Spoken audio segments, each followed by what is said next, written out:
نحمده ونصلي على رسوله الكريم اما بعد فاعوذ بالله من الشيطان الرجيم بسم الله الرحمن الرحيم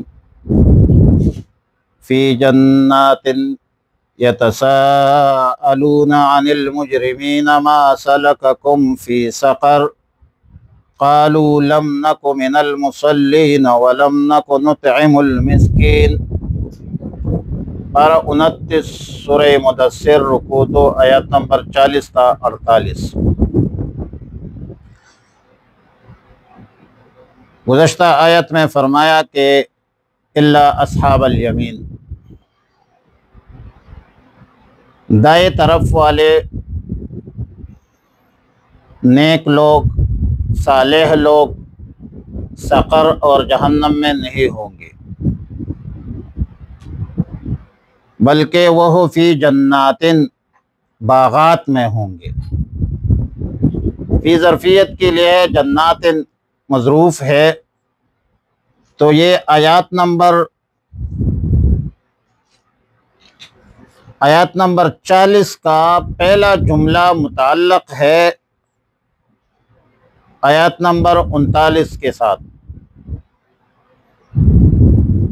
کہ اصحاب الیمین فی جنات ہوں گے،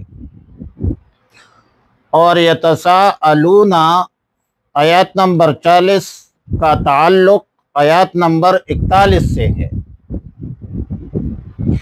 آیات نمبر 40 کے پہلے جملے کا تعلق ما قبل آیات سے ہے، اور آیات نمبر 40 کی دوسرے آیت کا تعلق اگلی آیت سے ہے۔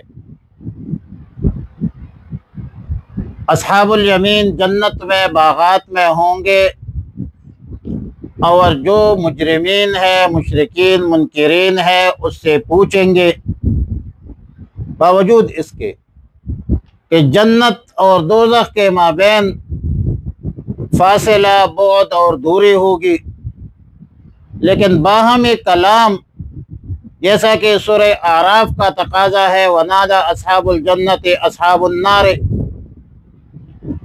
مومنین کی طرف سے بطور زجر سوال ہوگا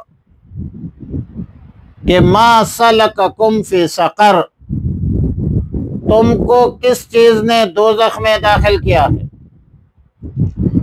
تو مجرمین اقرار جرم کریں گے 4 باتوں کا۔ نمبر 1، لم نک من المصلین، کہ ہم نماز نہیں پڑھتے تھے، وَلَمْ نَكُ نُطْعِمُ الْمِسْكِينَ، غریبوں کو، مسکینوں کو ہم کھانا نہیں کھلاتے تھے،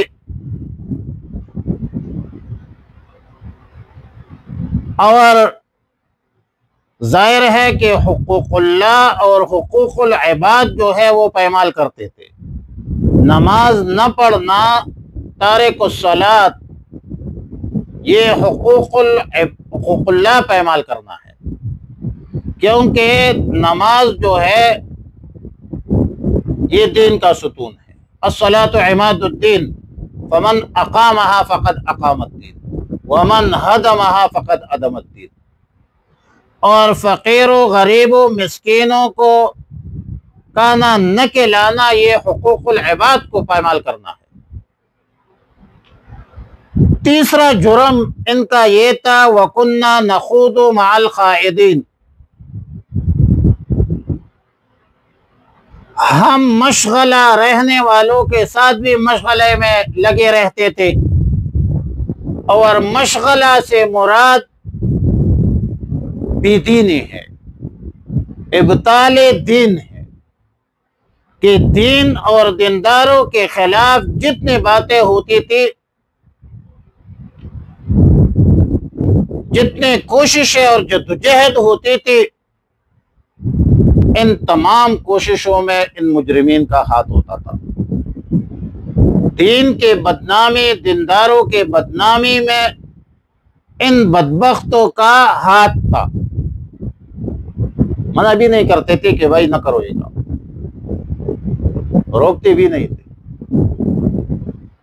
اور چوتھا جرم ان کا یہ ہے، وَكُنَّا نُكَذِّبُ بِيَوْمِ الدِّينِ، ہم قیامت کو جھٹلاتے تھے، بعث بعد الموت جو ہے اس کو جھٹلاتے تھے۔ تو ان حالات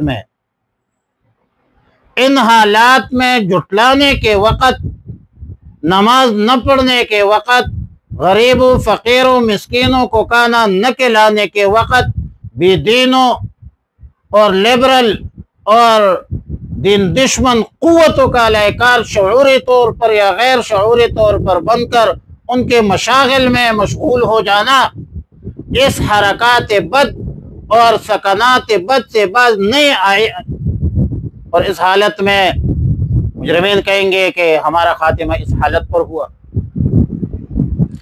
اور اسی اساس پر آج ہم جہنم میں ہیں۔ اور لیکن ایک بات ذہن میں رکھیں کہ اس سے یہ لازم نہیں آتا کہ کفار فروع عبادات پر بھی مکلف ہے، نماز روزہ احکام شرعیہ جو ہے، ایسا کوئی بات نہیں ہے، کیونکہ جہنم میں دو چیزیں ہیں، ایک عذاب ہے اور ایک عذاب شدید ہے۔ لہذا ممکن ہے کہ مجموعہ اعمال مذکورہ میں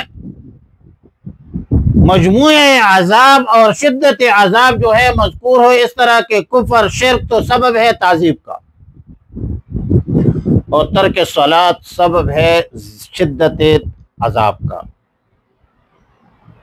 اور کفار کے غیر مکلف بالفروع ہونے کا معنی تو یہ کیا جائیں گے کہ اس فروع پر نفس تعذیب ہوگی، اور تعذیب اس لیے ہو سکتی ہے کہ فروع کے ضمن میں، کہ اصول کے ضمن میں فروع بھی طبعاً آ جاتی ہے، اس لیے ضمناً مکلف ہونا زیادت عذاب کا سبب جو ہے وہ ہو سکتا ہے۔ اور جب یہ جہنم میں ہوں گے، بے نمازی تھے، قیامت کے منکر تھے، بے دین دشمنی، غریبوں کا مال کھانا، غریبوں پر ترس نہ کرنا، تو پھر اسی صورت میں اس کی شفاعت کون کرے گا؟ مجرم، ایسے مجرم کا جو خود اعتراف جرم کرے، اقرار جرم کرے، المرء یؤخذ باقرارہ، تو نتیجتاً فما تنفعهم شفاعت الشافعین،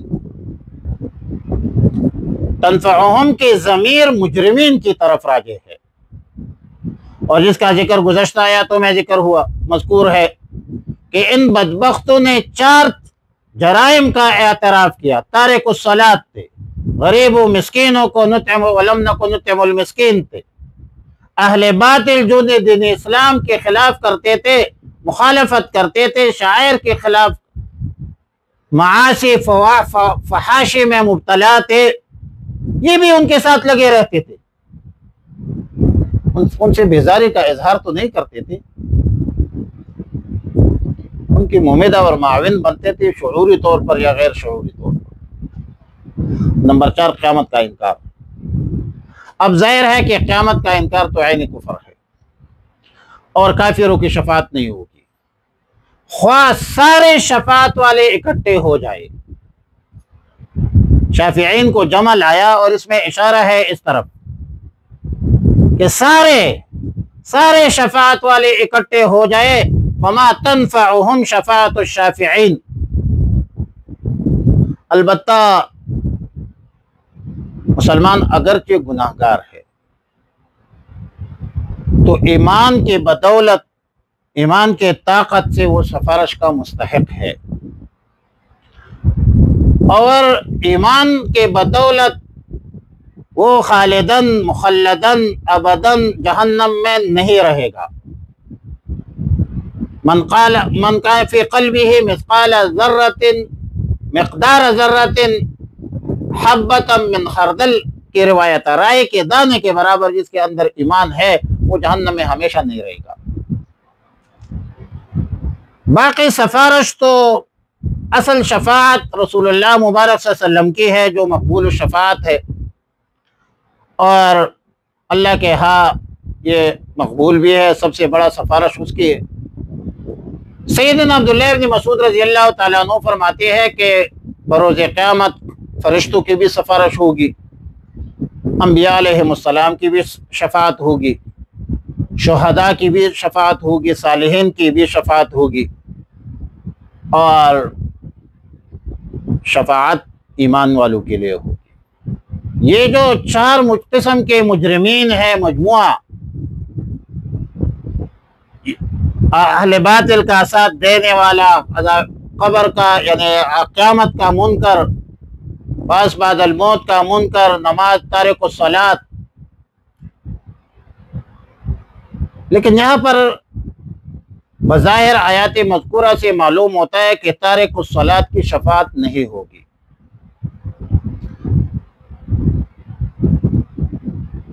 مگر دیگر روایات سے معلوم ہوتا ہے، کیونکہ امام ابو حنیفہ رحمۃ اللہ علیہ کا اصول ہے کہ الاعمال اولا من الاحمال، سب روایات کو، نصوص کو سامنے رکھ کر رائے قائم کیا جاتا ہے، اس کو کہتے ہیں فقاہت۔ پہلے نمبر پہ تعارض کی صورت میں تناسخ ہے، تنسیخ ہے، دوسرے نمبر پہ ترجیح ہے، دوسرے نمبر پہ توفیق ہے، موافقت کرے۔ پہلے نمبر پہ توفیق ہے کہ نصوص کے درمیان مطابقت لائے، توفیق کرے، دونوں ٹھیک ہے، اور دونوں ٹھیک ہے لیکن یہ زیادہ بہتر ہے ترجیح کرو۔ اگر توفیق اور تطبیق نہیں ہو سکتی، ترجیح نہیں ہو سکتی، تیسرے نمبر پہ تنسیخ ہے۔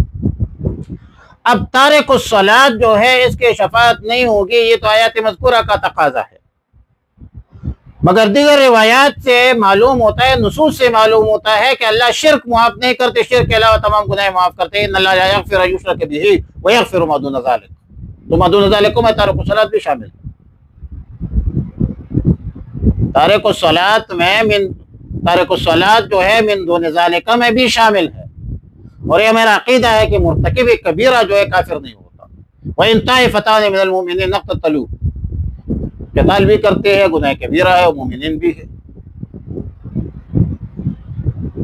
اللہم الا ان یقال، ادھر یہ کہا جائے کہ ان مجموعہ کا مرتکب، ان 4 جرائم کا مرتکب جو ہوگا اس کی شفاعت نہیں ہوگی، اور ان جرائم میں بڑا جرم قیامت کا انکار ہے۔ وَكُنَّا نُكَذِّبُ بِيَوْمِ الدِّينِ، اور جو بندہ قیامت کا منکر ہے اس کی شفاعت کیسی ہوگی؟ بعض روایات کے مطابق خاص گناہوں کے مرتکب کی شفاعت نہیں ہوگی، بعض روایات میں ہے کہ شفاعت کا جو منکر ہے اس کی شفارش نہیں ہوگی، جو حوض کوثر کا منکر ہے حوض کوثر اس کو نصیب نہیں ہوگی۔ تو یہ جو نسبت ہے یہ اعمال کی بنیاد پر ہے۔ فی جنات، اصحاب الیمین باغات میں ہوں گے، یتساءلون، وہ پوچھیں گے، عن المجرمین، مجرمین گناہگاروں سے، ما سلککم فی سقر، کس چیز نے ڈالا ہے تمہیں دوزخ میں؟ قالو، یہ مجرمین کہیں گے، لم نکو، ہم نہیں تھے، من المصلین، نماز پڑھنے والوں میں سے، ولم نکو نطعم المسکین، ولم نکو، اور نہ تھے ہم، نطعم المسکین، کھانا کھلانے والے مسکینوں کو، وَكُنَّا نَخُوضُ، ہم فضول کاموں میں مشغول تھے، مع الخائدین، مشغول رہنے والوں کے ساتھ، وَكُنَّا نُكَذِّبُ بِيَوْمِ الدِّينِ، اور ہم جھٹلاتے تھے روز جزا کو، قیامت کا انکار کرتے تھے، حَتَّى آتَانَا الْيَقِينُ الموت، یہاں تک کہ آ گیا ہمیں یقین اور موت، فَمَا تَنْفَعُهُمْ شَفَاعَةُ الشَّافِعِينَ، پس نفع نہیں دیں گے ان کو سفارش الشافعین، سفارش کرنے والوں کی۔ اللہم ربنا تقبل منا انک انت السمیع العلیم وتب علینا یا مولانا انک انت التواب الرحیم۔ اللہم احسن عاقبتنا فی الامور کلها واجرنا من خزي الدنیا وعذاب الآخرة۔ اللہم وفقنا لما تحب وترضى۔